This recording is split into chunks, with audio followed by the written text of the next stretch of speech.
یعنی شجاعت کا وہ ایک طریقہ سمجھتے ہیں. کتنے لوگ ہیں جو دوست بنانے کی خاطر بحث چھوڑ دیں گے کہ یار دوستی قائم رہنی چاہیے, بحث کا کیا, چل تو جیت جا یار. تو باہر کی دنیا, رف دنیا, جتنا ہمارا کارپوریٹ کلچر ہے, جتنا ہمارا نوکریوں کا کلچر ہے, کوئی کسی کا نہیں ہے یہاں پر. سب کو اپنا اپنا بزنس کی دنیا میں چلے جائیں, پہلا اپنا بزنس, اپنا اپنا اپنا, ہر کوئی یہ. تو وہ اتنا اپنا اپنا اور اتنی مینیپولیشن, چاپلوسیاں اور حسد اور لیگ پولنگ اور کیا کیا چیزیں دیکھ دیکھ کے مرد کے اندر نا تھوڑی سی وہ آ جاتی ہے. لیکن جو گھر میں بیٹھی ہوئی اس کی عورت ہے, وہ اس چیز سے اس کا تعلق نہیں ہے کہ باہر کی بے حسیوں کو جو ہے نا وہ اپنے ساتھ وہ کرے. وہ کہتی میرے ساتھ تو احساس پورا ہونا چاہیے جی. تو اس کو بھی یہ احساس کرنا چاہیے کہ یہ کس ہوا میں سے آ رہا ہے میرا میاں. پہلے اس کو ذرا گھر کے ماحول کے اندر تو ڈالو ذرا. اب آتے ہی باہر سے بھی بیچارہ وہ تھکا ٹوٹا ہے, گھر میں آتے ہی ساس بہو کے جھگڑے کی ایپیسوڈ اس کے سامنے چل رہی ہو تو وہ بے حس ہونا شروع ہو جائے گا کہ یہ تو روز کے کام, اب کیا کریں یار اس کا. تو جس نے وہ چادر دینی ہے, جس نے وہ حفاظت دینی ہے, جس نے وہ آپ کو پروٹیکشن معاشرے کے اندر وہ آپ کو مقام دینا ہے, اس کا دل جیتنا بھی بہت ضروری ہے. صرف شکوے شکایات ہی نہیں کرنے ہیں, آپ کو یہ بھی احساس ہونا چاہیے کہ میں نے اس کا دل بھی جیتنا ہے. ابا کا تو دل پہلے سے جیتا گیا ہوا تھا نا, وہ تو ابا ہیں, وہ تو ماں باپ اللہ کی طرف سے ہیں. تو جہاں اب نئے گئے ہیں, نئے ریلیشن بنا رہے ہیں, ان ریلیشن میں اگر آپ پرانی وہ خوشبو ڈھونڈ رہے ہیں اور وہ خوشبو نہیں مل رہی, تو وہ والی محبت پہلے آپ دے کے دیکھیں تاکہ شاید وہ خوشبو آپ کو مل جائے. جاتے ہی آپ اگر ڈیمانڈ کرنا شروع کر دیں گے کہ جی میرے ساتھ یہ تو میرے ساتھ وہ, تو بعض اوقات مشکل ہو جاتی ہے. کیونکہ وہ بھی اپنے گھر میں ایک اکیلے بیڈ پہ سونے والا ایک تنہا ایک نوجوان ہوتا ہے جی ہے, تو وہ بھی کسی کو ساتھ میں جب لے کے آتا ہے تو بہت ساری چیزیں شیئر کرتے ہیں, برداشت کرتے ہیں. جب برداشت کرتے ہیں تو ایک دوسرے کو وہ سپیس دیتے ہیں کہ سمجھیں ایک دوسرے کو. اور اگر آپ نہیں سمجھ رہے ہیں تو پھر اس شاعری کا مقطع اور جو مطلع ہے نا وہ کبھی برابر نہیں ہوں گے جی. ہاں, یہ شعر ٹیڑھا سا شعر ہوگا. یہ غزل جو ہے نا, اس غزل کا نام ہوگا جلیبی. جلیبی. ایک خاتون آئی تو وہ کہتی ہیں کہ یہ جو ساس ہے یہ جو زہر کے کوڑے مار رہی ہوتی ہیں زبان کے ذریعے, تو اس کا کیا کریں. میں نے ان کو یہی کہا کہ آپ کی اگر روحانی صحت بہتر ہو جائے گی نا تو بڑی بات بھی چھوٹی لگے گی, اور اگر روحانی صحت کمزور ہے تو چھوٹی بات بھی بڑی لگے گی. ہر بات کا نا ری ایکشن نہیں دینا ہوتا. جی صحیح بات ہے. اور دوسرے نمبر پہ یہ بھی آپ اپنے اندر ذرا غور کر لیں کہ کس کی بات کو آپ نے زندگی میں اہم سمجھنا اور کس کی بات کو اہم نہیں سمجھنا.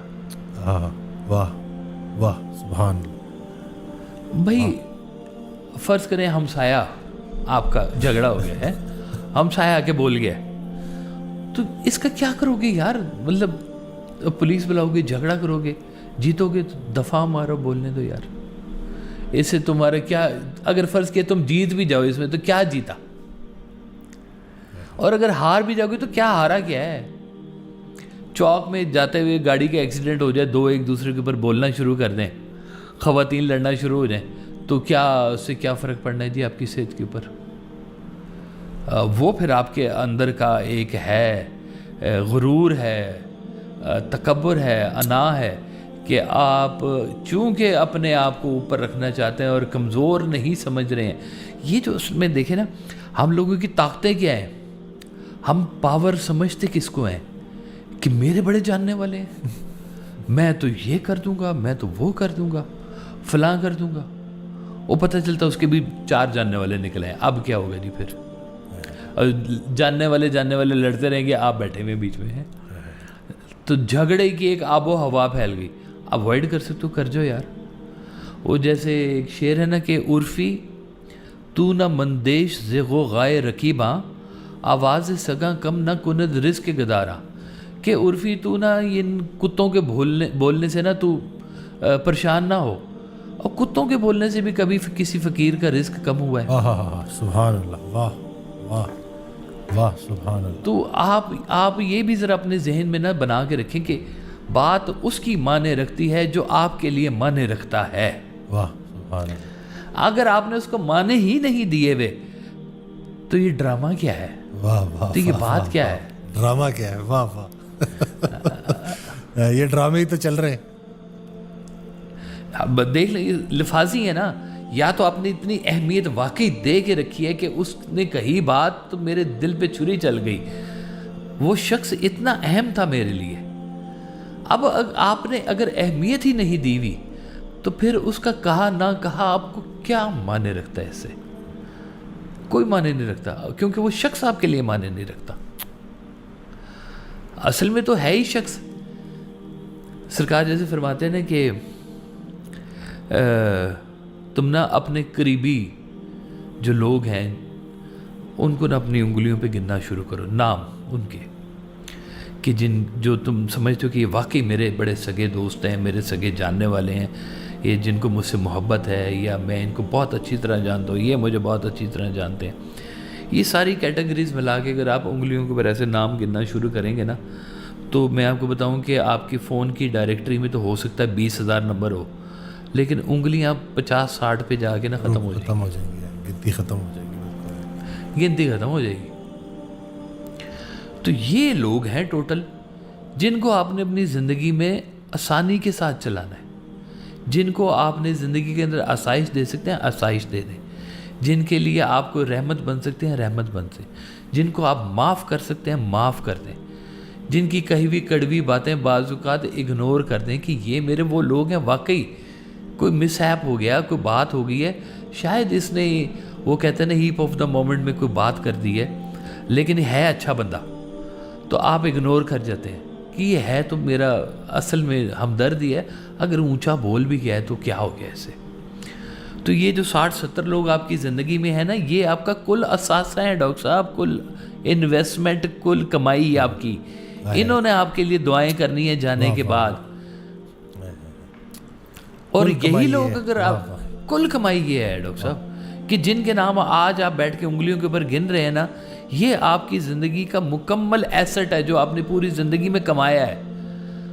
تو جیسے وہ سرکار واحد صاحب نے واقعہ نہیں سنایا تھا کہ اکاؤنٹنٹ آ گیا کالج میں آپ کے پاس، اور کہ بھائی صاحب کسی کی آپ نے فیس معاف کر دی ہے، کسی کی آپ نے آدھی کر دی ہے، کسی کو حافظ کی آپ فیس نہیں لیتے، یتیم کی فیس نہیں لیتے، تو ایسے تھوڑی کالج چلتا ہے۔ تو آپ نے فرمایا تمہیں کس نے کہا کہ ہم یہاں کالج چلانے بیٹھے ہیں، ہم تو اپنے جنازے کے بندے اکٹھے کر رہے ہیں، تو اکٹھے کریں اپنی زندگی کے جنازے کے لوگ اپنی زندگی میں اکٹھے کر کے جائیں، اور بعد میں کس کی منتیں کرتے پھریں گے، وہ مولوی صاحب کو بلاؤ، وہ مسجد سے بچے بلاؤ، اور یہاں پہ قرآن پڑھ کے جائیں۔ وہ کہاں ہیں وہ لوگ جو دل سے تمہارے لیے دعا کرنے کے لیے بیٹھے ہوئے، جو دل سے تمہارے لیے قرآن پڑھیں گے بعد میں؟ ان کو ڈھونڈو آج کی زندگی کے اندر، وہ ہیں تمہارے کام کے اصل لوگ۔ تو جب ہم ان کو زندگی میں ہم نہیں دیکھ رہے تو پھر پیچھے کیا رہ جائے گا ڈاکٹر صاحب؟ کیا صرف خالی بڑھ کے رہ جائیں گی؟ خالی یہ جو کہتے ہیں نا کہ جی وہ ہمیں چھوڑ دیا اور وہ تو عیاشیاں کرتا پھر رہے، تو بھائی کب تک ہے یہ؟ کب تک عیاشیاں ہیں؟ اور کچھ چیزوں کا جواب ہم نے یہاں پر نہیں لینا، کچھ چیزوں کو ہم نے ایز اے ایسٹ آگے بھیج دینا ہے۔ اس کو تم یہاں خوشیاں منا لو، ہم ادھر جا کے منائیں گے، ادھر تمہارا ہم حساب لیں گے۔ دیکھنا یہ جو تم نے ہمیں جو بیچ مجدھار میں جو تم نے چھوڑ دی ہے نا وعدہ کر کے، پیارے پیارے بچے ڈاکٹر صاحب، خوبصورت خواتین، اور ایک اور کسی خاتون کے پیچھے لگ گئے، اچھا چلو لگ گئے بھی، شادی کرنا چاہتے ہو کر لو شادی، ان کو چھوڑنے کا حکم کس نے دیا تمہیں؟ ایسے چھوڑ دیتے ہیں، بے یار و مددگار چھوڑ دیتے ہیں۔ اس دن بھی بچے بڑے اور وہ ماں بیچاری، اس کو ڈیورس کے پیپر آئے ہیں، 14 گھنٹے وہ بے ہوش رہی ہے، اور کہتی ہے کہ میں نے اس سے کہا کہ چلو تم نے اگر کرنی تھی مجھے کیوں چھوڑا. مجھے کیوں چھوڑا, بالکل صحیح بات. تو کہتا ہے کہ دوسری نے شرط رکھی تھی کہ اس کو چھوڑو گے تو میں تم سے نکاح کروں. اللہ اکبر, اللہ اکبر. اور جو آج چھڑوا رہی ہے نا, کل تیسری اس کو چھڑوا کے جائے گی. کیا کیا بنے گا انسان. یہ ہے اصل میں بے حسی. ہر چیز کو نا دیکھنے کا بڑا اینگل ہوتا ہے ڈاکٹر صاحب. یہ بچے آپ کی ذمہ داری ہیں, بیوی آپ کی ذمہ داری ہے, اس لیے تو کہا کہ چلو شادی کرنا چاہتے ہو کر لو, لیکن دونوں کو برابری کے حقوق دو. اس دن بھی ایک خاتون آئی تو کہتی ہیں کہ وہ شوہر نا ایکسٹرا میریٹل افیئر, اور تو میں نے ان کو کہا کہ جو انسان اپنے ایمان کی حفاظت نہیں کر رہا وہ آپ کی حفاظت کیا کرے گا. جو اللہ کی مرضی پہ نہیں چل رہا وہ آپ کی مرضی پہ کیا چلے گا. ہر انسان کسی دوسرے کا بوجھ نہیں اٹھائے گا. یہ جو قرآن کی آیت ہے نا, یہ دل کو ایسا قرار دے دیتی ہے. میں نے کہا آپ نے اپنے قبر میں جانا ہے, اس نے اپنے قبر میں جانا ہے. تو بلکہ وہ آج حضرت کی میں آڈیو سن رہا تھا تو وہ مطلب میں نے وہ سنی نا تو بس ایک خیال کی آمد ہوئی کہ وہ اصل میں حضرت ارشاد فرماتے ہیں کہ اگر اللہ تم سے پوچھے نا تو اس کا وہ مفہوم میں تھوڑا سا, کیونکہ وہ تھوڑی سی بات مجھے آئی تو وہ کنٹینیوٹی میں, کہ اگر اللہ تم سے پوچھے کہ کیا تمہیں میری کائنات میں کوئی گناہ گار نظر آئے تو آپ کہنا کہ نہیں کوئی گناہ گار نظر نہیں آیا, سارے بیمار نظر آئے. یا اللہ تو ان کی بیماری دور کر دے. تو یہ بیمار ہے جی, جو بیمار ہو گیا ہے, جو اپنے ایمان کو کسی خاطر میں نہیں لا رہا وہ آپ کو کس خاطر میں لے کے آئے گا. جو حوث پرستی میں گھس گیا ہے نا ڈاکٹر صاحب, اس کو کہیں کہ جا, اس کو تو ویسے ہی چھوڑ دے. اس کے تو حوث پرست ہو گیا بھائی. یہ اگر اس ریلیشن میں بھی اگر اس کی حوث پرستی نہیں ختم ہو رہی تو کبھی نہیں ہوگی, اور جانے دے اس کو. دیکھیں, رازق اللہ, پالنے والا رب اللہ, آپ کی ہر چیز کا مالک اللہ. ہم جب انسانوں میں یہ چیزیں ڈھونڈنا شروع کرتے ہیں نا تو مایوسی ہونا شروع ہو جاتی ہے. تو کبھی ہم اس چیز کو بھی دیکھیں کہ کیا واقعی رب تعالیٰ سے ہمارا وہ کنیکشن بلڈ ہوا ہے کہ اگر کوئی بھی نہ ہو تو ہمارا رب ہے, کوئی ریلیشن نہ ہو. دنیا کو دیکھنے کے یوں سمجھیں کہ ایک ہے آپ کی نظر جس سے آپ دنیا کو دیکھ رہے ہیں, اور ایک بنانے والی کی بھی نظر ہے. اس نے ہی بچھو بھی بنایا ہے اور اس نے ہی جگنو بھی بنایا ہے. وہ ہر صفت کا مالک ہے, ہر صفت کی اس نے کوئی چیز بنائی ہوئی ہے, اور ہر چیز کی کوئی صفت اس نے بنائی ہوئی ہے جی. تو جب آپ دنیا میں اپنے ارد گرد میں دیکھتے ہیں تو جہاں پر آپ کو یہ صفات نظر آتی ہیں اور آپ ان کو ڈیل نہیں کر پاتے تو پھر اس کا مطلب ہے کہ کچھ کمزوری آپ میں بھی ہے.